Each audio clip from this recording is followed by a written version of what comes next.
afternoon. I'm Sean Yao, and this is One News Now. It is day 5 of COC filing for the 2022 national elections over at the Sofitel tent in Pasay. Camille Samonte is live from that area, giving us an update about how the situation is over there. Camille, hi, how's it going?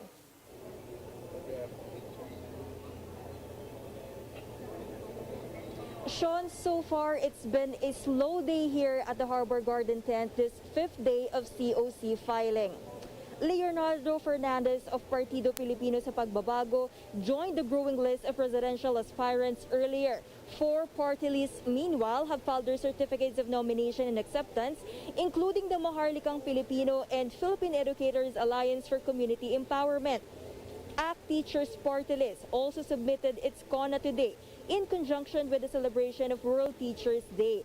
Lingkod Bayanihan, which advocates for health workers and other frontliners' rights, have submitted their deficiencies. The group's COC was not accepted last Saturday due to lack of requirements. Sean, Comelec spokesman James Jimenez said the bulk of filers is expected on October 8. He added that big names usually wait the last day before submitting their COCs. Sean? Right, thank you so much for that update. That was Camille Samonte joining us live from Pasay City. Stay safe, Camille. Aspirants for local government positions continue to file their certificates of candidacy for the 2022 elections. San Juan City Mayor Francis Zamora is gunning for re-election. Zamora's City Council slate has also filed their COCs, including PBA player James Siap, former players Don Aliado, Paul Artadi, Eric Vijandre, and lawyer Raisa Laurel. Quezon City Mayor Joy Belmonte and Vice Mayor Gian Soto are also gunning for re-election as they file their COCs today. Baguio City Mayor Benjamin Magalong is likewise eyeing another term as the city's local chief executive under the Nationalist People's Coalition. Magalong says that he opted for re-election despite being offered a national position in next year's polls.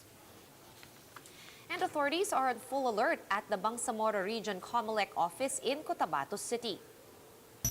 K9 units and the Civil Disturbance Management Team have also been mobilized amid continuous threats from the Bangsamoro Islamic Freedom Fighters or BIFF. Maguindanao 2nd District Representative Ismael Toto Mangudadatu was scheduled to file his COC for governor today. However, Mangudadatu said in a text message that he will instead submit on Thursday along with his wife Sharifa. The former beauty queen will also be running for governor, but in Sultan Kudarat. We'll be back with more stories after this short break. Keep it here on One News.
Still watching One News Now. I'm Sean Yao.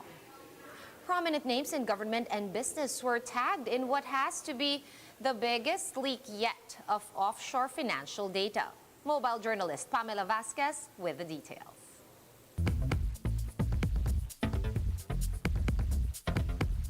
More than 900 individuals and companies linked to the Philippines were caught up in the Pandora Papers. That's according to the Philippine Center for Investigative Journalism and Rappler, which broke the story. Among the public officials implicated, were Transport Secretary Arthur Tugade and former COMELEC Chief Andy Bautista. According to the report, Secretary Tugade and his children appear as owners of Solart Holdings, a company headquartered in the British Virgin Islands. This offshore entity was not declared in Tugade's SALN as the law mandates. Tugade has yet to respond on the matter. Bautista, who also chaired the Presidential Commission of Good Government in 2010, also appeared as an incorporator in an offshore company. Leaked documents showed Bautista owned Bowman Enterprises in the British Virgin Islands. Bautista also did not declare the offshore firm in the SALN. According to the report, Bautista said Bowman was registered to pull his family's investments and that he, quote, does not possess ill-gotten wealth. Conglomerates were also named in the Pandora Papers. These include the Gatchalians of Welix Group, who said the offshore companies were for, quote, legitimate investment purposes. Second-generation Gatchalians include Senator Sherwin and Valenzuela City Mayor Rex. Other prominent names on the list include the country's wealthiest families, such as the Cis, Aboitises, and Tantocos. Duterte's campaign donor, businessman Dennis Uy, was also identified in the leaked documents. The Pandora Papers is a massive leak of financial documents that allegedly expose hidden wealth and tax evasion. The project is spearheaded by the International Consortium of Investigative Journalists and involves some 600 reporters around the world. Mobile journalist Pamela Vasquez, We Are One News. The Transportation Department describes the report on individuals and firms linked to the so-called Pandora Papers as false, misleading, and downright defamatory. In a statement, the agency insists that Secretary Arthur Tugade has been transparent on his financial standing. It also said that Tugade's offshore investments in Solart Holdings were established way before he joined the government. The DOTR claims that the accusation is intended to besmirch the character of Tugade as well as the Duterte administration. Rappler and PCIJ stated in a recently published article that the offshore entity is not declared in Tugade's yearly SALN. Let's take a quick look at today's other top stories. Octa reports a further decline in Metro Manila's COVID-19 reproduction rate, which is now at 0.76. The research group also notes that this is the first time that average weekly cases fell below 3,000 since August. The Senate Blue Ribbon Committee resumes its hearing on the purchase of overpriced medical items. Pharmalease Chris Almago, who retracted her statement on the repacking of substandard face shields, is present in today's Senate session. Pharmalease Director Lincoln Ong also refused to participate in today's proceedings, citing corporate code provisions on confidentiality. And Bretman Rock made history as the first openly gay man to grace the cover of Playboy magazine. The 23-year-old Filipino influencer appears on the October 2021 digital issue in full getup, including the famous Playboy bunny ears and tail. For more updates, visit News 5, The Philippine Star, and Business World online. Visit our website, onenews.ph, for more in-depth analysis. You can also catch One News on the Signal Play app. Register for a free account at www.signalplay.com and stream One News live anytime, anywhere. Masks on, wash hands, and stay safe, Philippines. I am Sean Yao. We are One News.